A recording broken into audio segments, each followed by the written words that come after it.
Hello everyone, আজকে আমি একটা পটলের ভাজি করে দেখাবো, খুবই সাধারণ। তো প্রথমে কড়াইতে সয়াবিন তেল দিয়ে এর মধ্যে 1 চা চামচ পরিমাণ কালো জিরা এবং 2-3টা শুকনো মরিচ ফোড়ন দিয়ে দিয়েছি। তার মধ্যে বেশ অনেকটা পরিমাণ, প্রায় 2 চা চামচ পরিমাণ হবে রসুন কুচি দিয়ে দিলাম।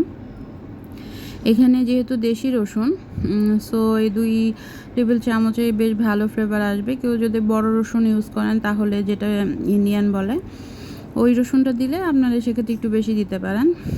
তো আমি এখন এই কালো জিরা এবং শুকনো মরিচের সঙ্গে রসুনটা হালকা করে একটু ভেজে নিব।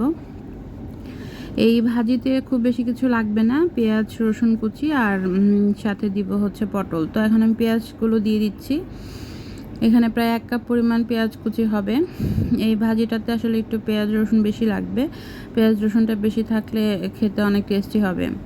আর পটল তো যারা পছন্দ করে, আসলে নর্মালি পটল তাদের যে কোনো রেসিপি ভালো লাগে। এখানে আমি পটল লম্বা করে কেটে নিয়ে গোল গোল করে চিকন চিকন করে কেটে নিয়েছি। কেউ চাইলে লম্বা করেও কুচি করে দিতে পারেন, যেভাবে আমরা চচ্চড়িতে ইউজ করি। তো পেঁয়াজটা আমি মোটামুটি একটু হালকা ব্রাউন হয়ে আসলে তখন আমি এখানে পেঁয়াজ কুচির সঙ্গে পটল কুচিগুলো দিয়ে দিব।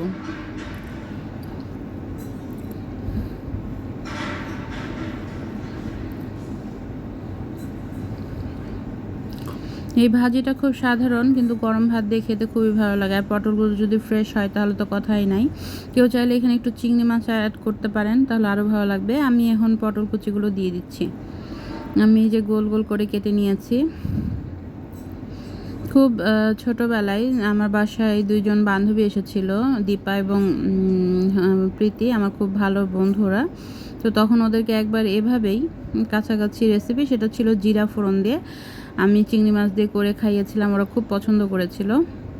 তো আজকে আমি চিংড়ি দিচ্ছি না, শুধু পেঁয়াজ রসুনেই আর হলুদ লবণ দিয়ে শুকনো মরিচ ফোড়নেই এটা আমি করছি আজকে। তো পরিমাণ মতো লবণ হলুদ দিয়ে দিলাম টেস্টের জন্য, দিয়ে এখন এটা আমি ভাজা ভাজা করব। এটা খুবই সিম্পল রেসিপি, কিন্তু গরম ভাতের সাথে সত্যি খুব ভালো লাগে। আপনারা চাইলে একটু ট্রাই করে দেখতে পারেন এভাবে, যে কেমন লাগে। আশা রাখি আপনাদের ভালো লাগবে এভাবে। তো হয়ে আসছে প্রায় আমার পটল ভাজি। যখন লাল লাল হয়ে আসবে তখন আমি এই পটল ভাজিটা নামিয়ে নিব চুলা থেকে। এটা গরম ভাতের সাথে খুবই মজার, ভীষণ ভালো লাগে। তো ধন্যবাদ সবাইকে পাশে থাকার জন্য। ভালো থাকবেন সবাই।